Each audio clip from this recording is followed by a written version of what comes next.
CRISPR-Cas, or how to win a Nobel Prize. On the 7th of October in 2020, Jennifer Doudna and Emmanuel Charpentier have finally been awarded with a Nobel Prize in Chemistry for what may be one of the most revolutionary discoveries in the field of life sciences in the past couple of decades. I'm saying finally because the discovery itself took place about 8 years prior to that. But on the bright side, the Nobel Prize in Biology in that same year has been awarded for the discovery of hepatitis C, after more than 30 years. So yeah, science is pretty slow. Anyway, today I will tell you more about what CRISPR-Cas is, and why it's so valuable to modern science. Let's take a look at this herd of wild bacteria in their natural habitat, just hopping around happily, feeding on flowers, and reproducing in the most PG way possible. And their lives would be great if it wasn't for this guy. This is a Bacteriophage virus. It looks pretty cool like a spaceship, but this guy is not capable of the PG reproduction. So instead, it goes for the most terrifying way out there. Namely, it injects its genome into the bacterial genome, hijacks its replication systems, and makes the bacterium produce an immense amount of its copies. And once there is no more space or resources left inside the bacteria, they rip a hole in it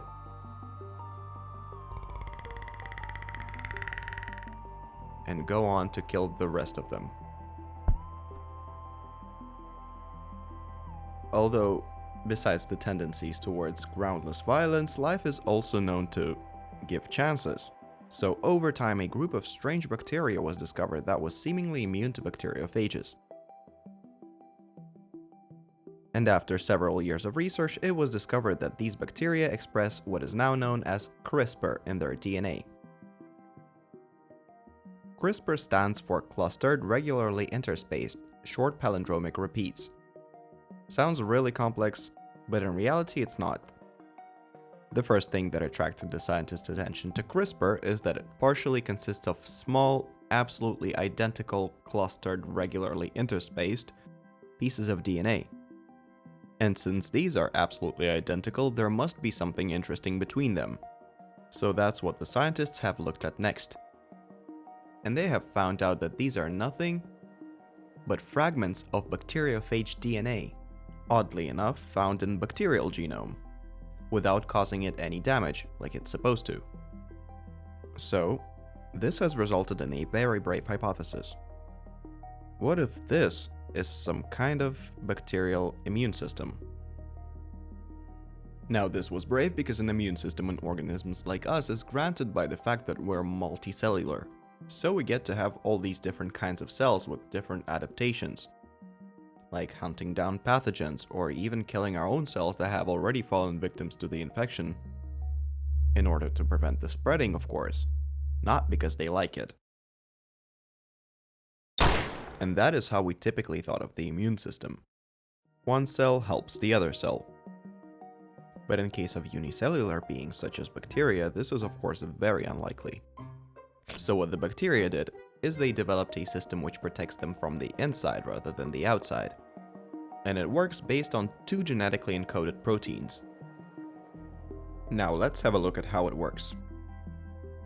As we've seen before, the bacteriophage attaches to the bacterial surface and inserts its genome. But now before it can do any damage, it will be detected by this protein. It can be Cas1 or Cas2, which will attach to the viral DNA and cut a piece of it out. This neutralizes the rest of the molecule, but this little piece will still go into the bacterial genome, but it won't be able to do any damage now. And it doesn't just stop at one. There can be numerous of these DNA pieces depending on how many attacks the bacterium survived. So now it serves as some sort of trophy so it can tell its grandchildren how it survived the bacteriophage attacks. And it doesn't stop there either, because now this trophy DNA can be used by the bacterium as a weapon against this type of virus. Because now when the attack happens again, the bacterium will transcribe this DNA into RNA, and that will be known as guide RNA, and it will attach to the Cas9 protein. And now with its help, the Cas9 protein can find the invasive DNA and cut it up before it does any damage. And there we go. That's how the simple bacterial immune system works. There is one that repels the initial attack and collects the data, and then there is one which brings up the data and repels any subsequent attacks. But, as interesting and major as this was, this is not what the Nobel Prize was granted for, because on its own this discovery doesn't really bring us much. But what Doudna and Charpentier did is that they came up with a new function for the Cas9 protein. Specifically, they have found a way to supply the Cas9 protein with any type of RNA to find any region anywhere in the genome and cut it. That's why the method is also called the molecular scissors. And the cool thing is that it's not only applicable to the bacteria and viruses, but virtually to any organism out there, including humans. And we can use this to help with genetic disorders. For example, let's look at the sickle cell anemia. That's when the red blood cells, instead of being round and nice, are formed like a sickle. Now, most of these cells will be destroyed even before they make it to the blood flow, basically because their shape is wrong. But the ones that do make it to the blood flow, instead of flowing nicely and smoothly like the round erythrocytes, will now all clump up at the corners, causing blockages.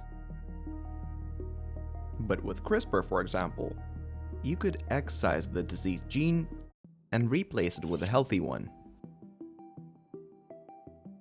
And same goes for genes responsible for cancer, dystrophia, cystic fibrosis, Alzheimer's, gout, and many other genetic diseases.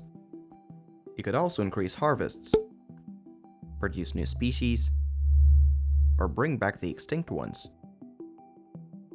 New food without allergens, make mosquitoes incapable of transmitting malaria, cure herpes, HPV, and even HIV. Frankly, it's really up to your imagination at this point. But before we finish, there are some important things to keep in mind, as to not get overly excited. Firstly, Cas9 is not the only protein out there that can cut DNA. In fact, there is a large variety of them.